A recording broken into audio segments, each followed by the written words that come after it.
Hello friends, இன்னைக்கு ரொம்பவே ஒரு ஹெல்தியான வெயிட் லாஸ் ரெசிபி தான் பார்க்க போகிறோம். நம்ம சேனலில் முடிஞ்ச அளவுக்கு அரிசி சேர்க்காம தான் நான் ரெசிபிஸ் அப்லோட் பண்ணிட்டு இருக்கேன். ஸோ இது வெயிட் லாஸ் பண்ணுறவங்களுக்கா இருக்கட்டும், வெயிட் மேனேஜ் பண்ணுறவங்களுக்கா இருக்கட்டும், சுகர் இருக்கிறவங்களுக்கா இருக்கட்டும் ரொம்பவே யூஸ்ஃபுல்லாக இருக்கும். இன்னைக்கோட ரெசிபி செய்யறதுக்காக நான் பவுலில் 1 டம்ளர் பாசிப்பருப்பு எடுத்திருக்கேன். பாசிப்பருப்புல அதிகப்படியான proteins, fibres, iron, B vitamin இருக்கு. டைஜஷனுக்கு, ஹார்ட் ஹெல்த்துக்கு, கொலஸ்ட்ரால் லெவலை கம்மி பண்ணுறதுக்கு ரொம்பவே ஹெல்ப்ஃபுல்லாக இருக்கும். அதே டம்ளரில் 1/4 டம்ளர் கடலைப்பருப்பு எடுத்திருக்கேன். கடலைப்பருப்பில் அதிகப்படியான புரோட்டீன்ஸ், ஃபைபர்ஸ், மினரல்ஸ் இருக்கு. இது டைஜஷனுக்காக இருக்கட்டும், பிளட்ல இருக்கிற சுகர் லெவல் கண்ட்ரோல் பண்ணுறதுக்காக இருக்கட்டும் ரொம்பவே ஹெல்ப்ஃபுல்லாக இருக்கும். பருப்புல தண்ணி சேர்த்தி 2லிருந்து 3 முறை நல்லா நீட்டாக க்ளீன் பண்ணி எடுத்துக்கணும். பருப்பு முங்குற அளவுக்கு தண்ணி ஊற்றிக்கணும். எனக்கு இந்த பவுல் ரொம்ப சின்னதாக இருக்கிறதுனால இதை நான் வேற ஒரு பவுலில் ட்ரான்ஸ்ஃபர் பண்ணி இன்னும் கொஞ்சம் எக்ஸ்ட்ராவாக தண்ணி ஊற்றி 2 மணி நேரம் ஊற வச்சிடலாம். நான் இன்னைக்கு சைட் டிஷ்ஷாக சிக்கன் கிரேவி தான் ரெடி பண்ண போகிறேன். கடாயில் 2 டேபிள் ஸ்பூன் கடலெண்ணெய் ஊற்றிட்டு எண்ணெய் சூடான உடனே 1 டேபிள் ஸ்பூன் சோம்பு, கொஞ்சமாக பட்டை, லவங்கம், கிராம்பு, கடல் பாசம், 2 கட் பண்ணின 4 பச்சை மிளகா, கொஞ்சமாக கருவேப்பிலை, இது எல்லாமே நல்லா வதக்கி எடுத்துட்டு 3 நார்மல் சைஸ் வெங்காயம் நீட்டமாக கட் பண்ணி வச்சுருக்கேன்.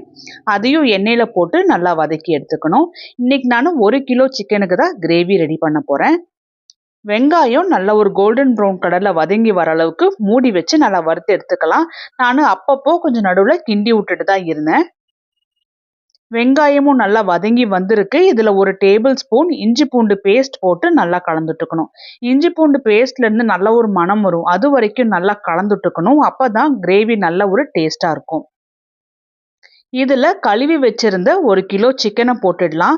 சிக்கனை வெங்காயத்தோட சேர்த்தி ஆரம்பத்தில் நல்லா கலந்து விட்டுறணும். சிக்கன் வேகும் போதே மசாலாலாம் போட்டுடணும், அப்போ தான் மசாலா பிடிக்கும். இதில் 1 டேபிள் ஸ்பூன் மஞ்சள், தேவையான அளவுக்கு கல்லுப்பு, 2 டேபிள் ஸ்பூன் கரம் மசாலா. இதை நான் வீட்டில் அரைச்ச கரம் மசாலா, அதனால நான் எக்ஸ்ட்ராவாக தனித்தனியாக வேறு மசாலா எதுவும் சேர்த்தலை. 1 டீஸ்பூன் சிக்கன் மசாலா தூள், இது கடையில் வாங்கினது தான். 4 டேபிள் ஸ்பூன் தயிர் சேர்த்திக்கலாம். 1/4 டம்ளர் தண்ணி, அவ்வளோதான். இதுக்கு மேலே நம்ம தண்ணி எதுவும் சேர்த்தக்கூடாது. இப்போ மசாலாவோட சேர்த்தி சிக்கனெல்லாம் நல்லா கலந்துட்டுக்கணும். இந்த ஸ்டேஜில் தண்ணி அதிகமாக சேர்த்தினோம் அப்படின்னா தண்ணியோட அப்சார்ப்ஷனும் சிக்கனில் இருக்கிறதுனால டேஸ்ட் இல்லாமல் போயிடும். அதனால் மசாலாவோட சேர்த்தி நல்லா கலந்துட்டுட்டு தண்ணி சேர்த்தாமலேயே வேக வைக்கணும். சிக்கனில் இருந்துமே நீர் வரும், அதே போல் சேர்த்திருக்கிற தயிரில் இருந்தும் நீர் வரும். அப்பப்போ ஓப்பன் பண்ணி நல்லா இது போல் மசாலாவோட சேர்த்து நல்லா கலந்துட்டு வேக வச்சு எடுத்துக்கணும். இது போல் சிக்கனை வேக வச்சோம் அப்படின்னா தான் சாப்பிடும் போதுமே சிக்கன் நல்லா ஜூஸியாக டேஸ்டியாக இருக்கும். நான் ஒரு 1/2 அன் ஹவர் பக்கம் நல்லா இது போல் வேக வச்சு எடுத்திருக்கேன். நான் தண்ணி எதுவுமே சேர்த்த கிடையாது. தயிரும் சிக்கன்லேருந்து ரிலீஸ் ஆன தண்ணி மட்டும்தான் இப்போ இதில் இருக்குது. இதில் 4 நார்மல் சைஸ் தக்காளியை மிக்சியில் அரைச்சி போட்டுட்டு 1 டம்ளர் தண்ணியும் ஊற்றி நல்லா கலந்துட்டுக்கலாம். இப்போ இந்த ஸ்டேஜில் நல்லா கலந்துட்டதுக்கு அப்புறமா நீங்கள் தேவைப்பட்டுச்சுன்னா தண்ணி சேர்த்திக்கலாம். குழம்பு நல்லா கெட்டியாக வைக்க போகிறோம் அப்படின்னா தண்ணி சேர்த்த வேண்டாம். இப்போ மசாலாவோட சேர்த்து நல்லா கலந்துட்டாச்சு. இப்போ மூடி வச்சு வேக வச்சிடலாம். தக்காளியோட பச்சை வாசனை மட்டும் போனால் போதும், ஏன்னா சிக்கன் ஆல்ரெடி வெந்திருக்கு. சிக்கனை நல்லா கலந்துட்டுட்டு இப்போ டேஸ்ட் பண்ணி பாருங்கள். மசாலா தான் தேவைப்பட்டுச்சுன்னா போட்டுட்டு அதோட பச்சை வாசனை போகிற வரைக்கும் கிண்டி விட்டால் மட்டும் போதும். கடைசியாக சின்னதாக கட் பண்ணி வச்சுருந்த கொத்தமல்லியை தூவி விட்டு கலந்து விட்டுற வேண்டியதுதான். 2 மணி நேரத்துக்கு அப்புறம் பாருங்கள், பாசிப்பருப்பாக இருக்கட்டும், கடலைப்பருப்பாக இருக்கட்டும் நல்லாவே ஊறி வந்திருக்கு. இதை தண்ணியிலேருந்து வடித்து எடுத்து மிக்சி ஜாருக்கு ட்ரான்ஸ்ஃபர் பண்ணிடலாம். இதில் 2 கட் பண்ணின ஒரு சின்ன துண்டு இஞ்சி, 1 பச்சை மிளகா, கை நரைச்ச கொத்தமல்லி, தேவையான அளவுக்கு உப்பு, 1/4 டீஸ்பூன் ஜீரகம், இது கூடவே 1/4 டீஸ்பூன் மஞ்சள் போட்டு தேவையான அளவுக்கு தண்ணியும் ஊற்றி நல்லா நைஸாக அரைச்சி எடுத்துகிட்டு வந்துடணும். இந்த அரைச்சிட்டு வந்த மாவை வேற ஒரு பவுலில் ட்ரான்ஸ்ஃபர் பண்ணிடலாம். எந்த டம்ளரில் பாசிப்பருப்பு அளந்தோமோ அதே டம்ளரில் 1 டம்ளர் நான் இன்ஸ்டன்ட் ஓட்ஸ் தான் சேர்த்திக்கிறேன். நான் எடுத்துக்கிறது குவேக்கர் ஓட்ஸ். இது ரோல்டு ஓட்ஸ்ன்னு சொல்லுவாங்க. ஓட்ஸ் டைஜஷனை இம்ப்ரூவ் பண்ணுறதுக்கு, கொலஸ்ட்ரால் லெவலை கம்மி பண்ணுறதுக்கு, வெயிட் மேனேஜ் பண்ணுறதுக்கு ரொம்பவே ஹெல்ப்ஃபுல்லாக இருக்கும். கரண்டி வச்சு இந்த ஓட்ஸ் பவுடரை மாவோட சேர்த்தி நல்லா கலந்துட்டுட்டு தேவையான அளவுக்கு தண்ணி கொஞ்சம் கொஞ்சமாக சேர்த்தி நல்ல ஒரு தோசை மாவு பதத்துக்கு கலந்து எடுத்துக்கணும்.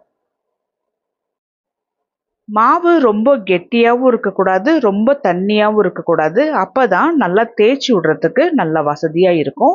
நான் எந்த பதத்தில் இந்த மாவை நல்லா கலந்து எடுத்துருக்கேங்கிறது பாருங்கள். இது கரெக்டான பக்குவமாக இருக்கும். தோசை தவா கொஞ்சமாக சூடான உடனே ஒரு குழிக்கரண்டி அளவுக்கு மாவு எடுத்து எப்பவும் போல் நல்லா நைஸாக தோசை போட்டுடலாம்.